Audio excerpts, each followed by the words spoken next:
Good evening. I want to use the opportunity to let people know something about myself, but about a subject. I'm going to try to use a short bit of, of a tape that I have on addiction. First, I want to give you an idea of how I know about this. When I was 12 years old, I had a huge afro, and I was getting ready to go to junior high school for the first time, Gordon High School in Yonkers, New York. And my mother told me to go get a haircut. And to make a long story short, I went and got a shape up. But back in those days, shape up was the style. But anyway, my mother didn't care for that, so she cut it off herself. She took my brother's clippers and cut all the hair off my head. But what she didn't know was that my hair at 12 years old, and I was a very shame-based person, it was the only thing that made me feel good about myself, so that got taken away. No blame, no nothing like that. That's not the reason why I brought this up. But what happened was that left me with a lot of feelings and emotions, and I ran into a couple of kids, and they had some wine, and I drank the wine, and the wine appeared to me to remove the feeling of fear, inadequacy, and everything else. Now I want to fast forward. I'm learning about addiction and everything. I'm substance free for 27 years, and that's really not what's important. What's important is doing some studying on addiction, and been studying this dopamine thing. And dopamine, it doesn't just bring pleasure. That's not what it does. I want you to listen to something. It's a very important clip. It has to do with learning.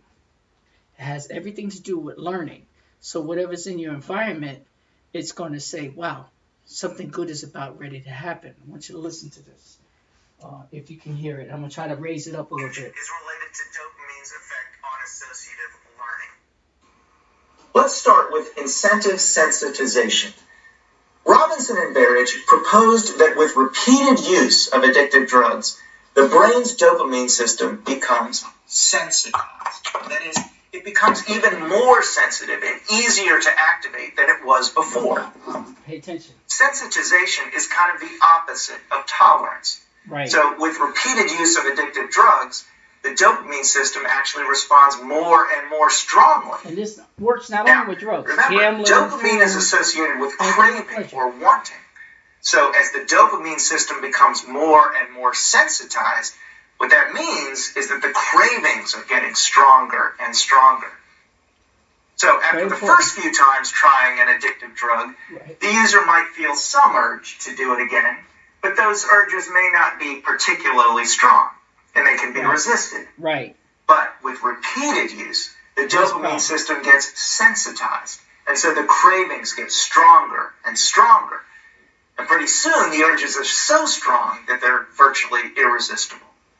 And that's where you got a problem. The other change involves dopamine's effect on associative learning. Very important. Remember in our last lecture, when we talked about the importance of prediction error in learning? The Rescorla-Wagner model of classical conditioning is based on learning from prediction errors. Likewise, the temporal difference learning algorithm in artificial intelligence is based on reward prediction errors. This is important. Well, many scientists believe that dopamine is that reward prediction error. And as such, it triggers learning, just like prediction errors trigger learning in the Rescorla-Wagner model and in the temporal difference algorithm. Essentially, when dopamine is released, it means that an unexpected reward has arrived or soon will arrive.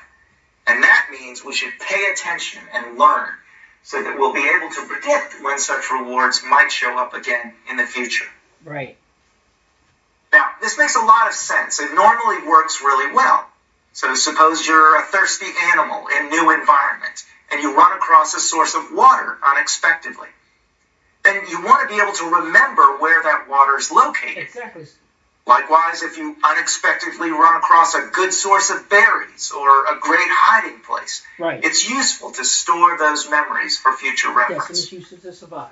Well, in all these cases, the release of dopamine signals that something important has happened, which leads to learning. This is where the And addictive drugs also trigger the release of dopamine. And so they trigger learning too. In fact, they trigger larger than normal releases of dopamine. Much larger. And therefore produce particularly strong learning. Very strong. Unfortunately, what gets learned is more harmful than helpful. For example, each time a heroin addict shoots up, a big shot of dopamine will be released. And that dopamine will trigger the learning of strong associations between the drug use and all the stimuli in the environment. Friends, associations. For example, the people who are there, the drug paraphernalia, the particular location. All of these stimuli will get strongly associated with drug use. All of it. Whole life. Consequently, those stimuli can become powerful triggers that remind the addict about the drug and induce cravings. Over time, the dopamine release will back up from the drug use to all the cues that are associated with it.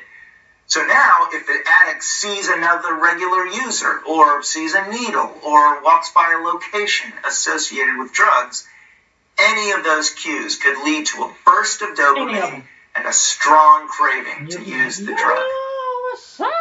And of course, the same mechanism is at work in any addict, whether the addiction is to alcohol, or cocaine, or nicotine, or any other addictive substance. You've got to pay attention. Certain environmental cues become very strongly associated with the use of the drug and turn into triggers that lead to craving and continued use.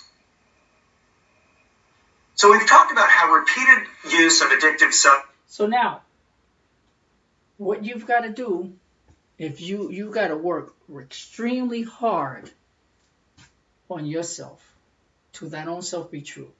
You know, whatever method you decide that works for you, you got to use it. You know, there's a lot of suggestions.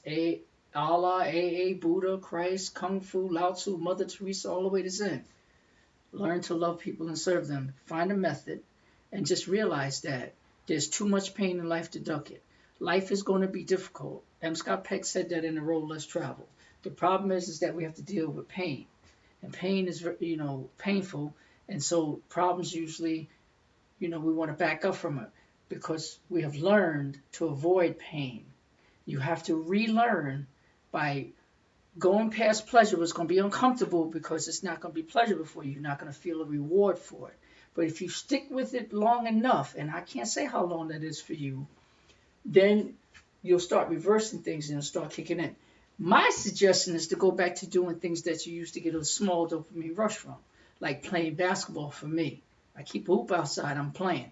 I still like to dance. That's pleasurable. See, most of the time we give these things up because we trade it in for a substance or gambling or something like that. So now I enjoy going to work. I enjoy achieving. I enjoy explaining things to people. Raising things up so they can learn to put aside these quick fixes and go for the struggle.